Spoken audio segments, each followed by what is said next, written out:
Now for our story. It was almost 9:30 in the evening. Angus McKillop walked along a path which wound through the square in Wakefield opposite the courthouse.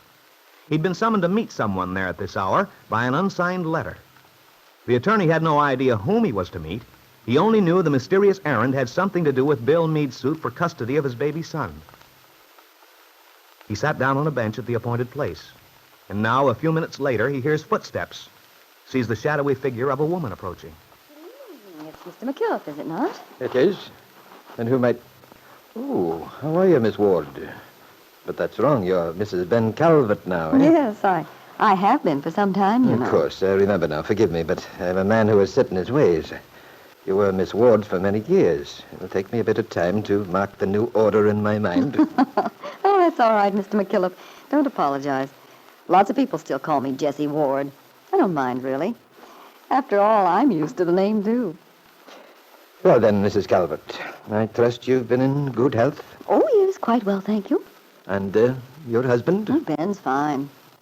The only ailment he suffers from is a bad temper. Well, how have you been yourself?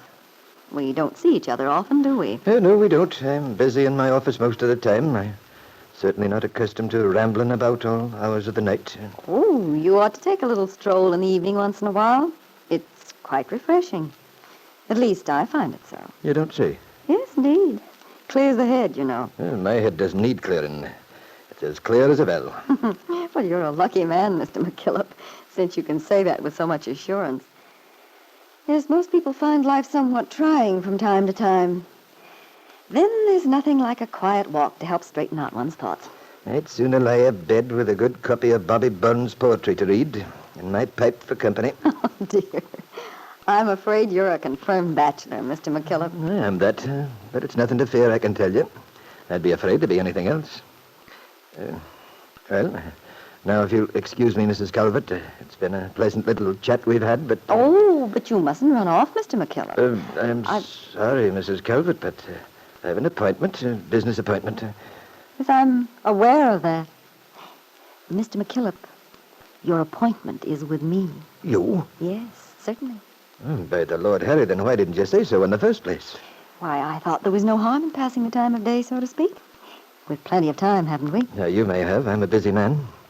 So you're the writer of the mystery letter.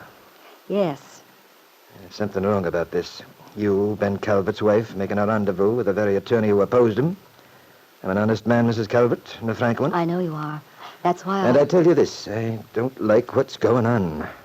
Don't like it at all. It's not right. Well, what's not right, for heaven's sake? You're Ben Calvert's wife. You've no business mixing up in this thing.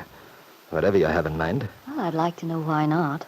Just because I'm Ben's wife doesn't mean I'm blind to what's been happening. Perhaps not, but... I've a right to my opinions, and I've a right to do something about them. If there's anything I can do... But for a wife to work against her own husband, that's what it amounts to. This secrecy... Oh, my goodness, Mr. McKillop, stop talking about wives, husbands.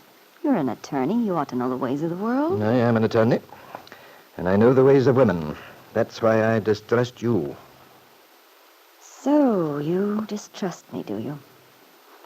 Well, I'm not worried about that. When you've heard what I have to say, you'll change your mind. I doubt it. I'm not sure I'll stop to listen to your story, whatever it is, Mrs. Calvert. Oh, but you must. It's to your own interest, and Bill Meade's. Bill Meade? The man your stepdaughter just divorced. The man who wants their child. And you say you have his interest in mind. Doesn't ring true. No, I think I'll go along. I don't like such shenanigans, thank you. Oh, wait, Mr. McKillop. Wait? For what? Look here. I don't see why I should justify my actions to you, but since you're being so difficult, perhaps if I explain how I feel... Right is right and wrong's wrong, Mrs. Calvert. You can't explain that away. Well, I don't intend to try.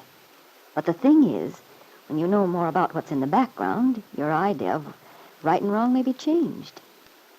If I tell you about Ben... There's not much you can tell me about your husband. I've known him for years. That doesn't alter my thinking about your actions. It might, if you'd give me a chance to explain. You see, Mr. McKillop, my relationship with Ben, with my husband, hasn't been a bed of roses by any means. You might have known that when you married the man. I suppose I should have. In fact, I did, in a way, but, well, I put my doubts behind me. I loved Ben for years. I guess everyone in town knows about that. I would have done anything for him. I worked hard, helped him all I could. Oh, I knew I was a laughing stock. Everyone said, Ben Calvert will never marry Jessie Ward. He's making a fool of her.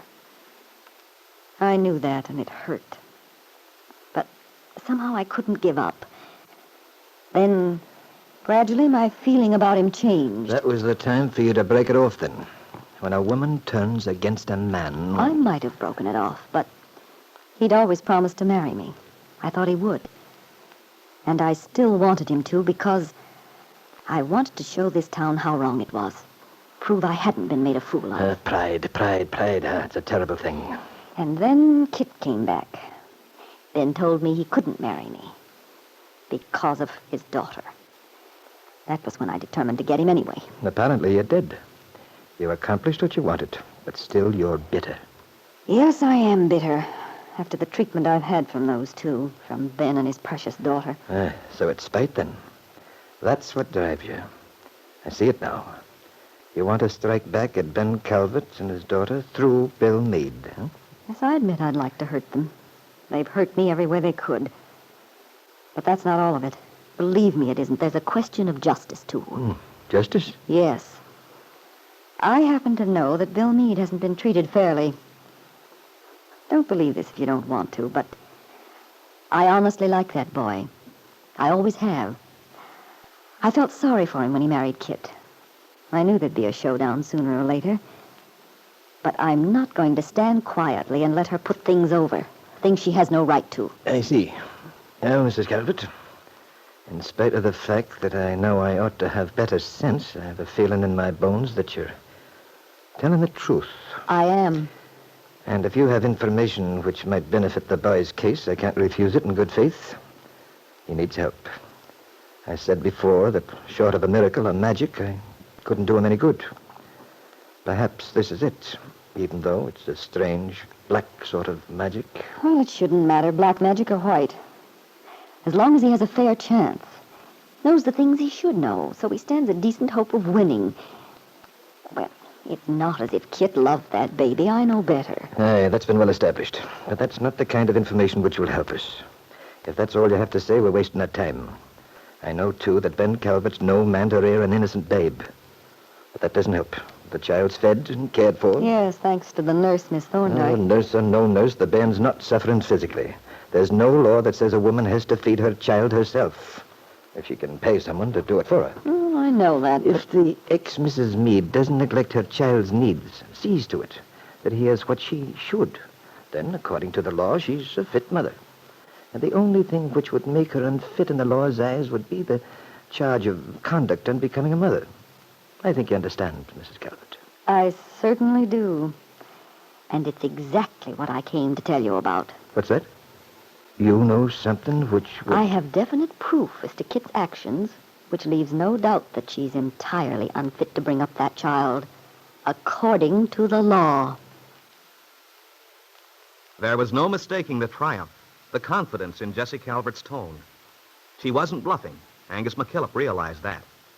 Apparently, she really had, or believed she had, information which might strengthen Bill Meade's case, his suit for custody of the baby boy he believed to be his own. Angus looked intently at Jessie as he waited for her to continue her story.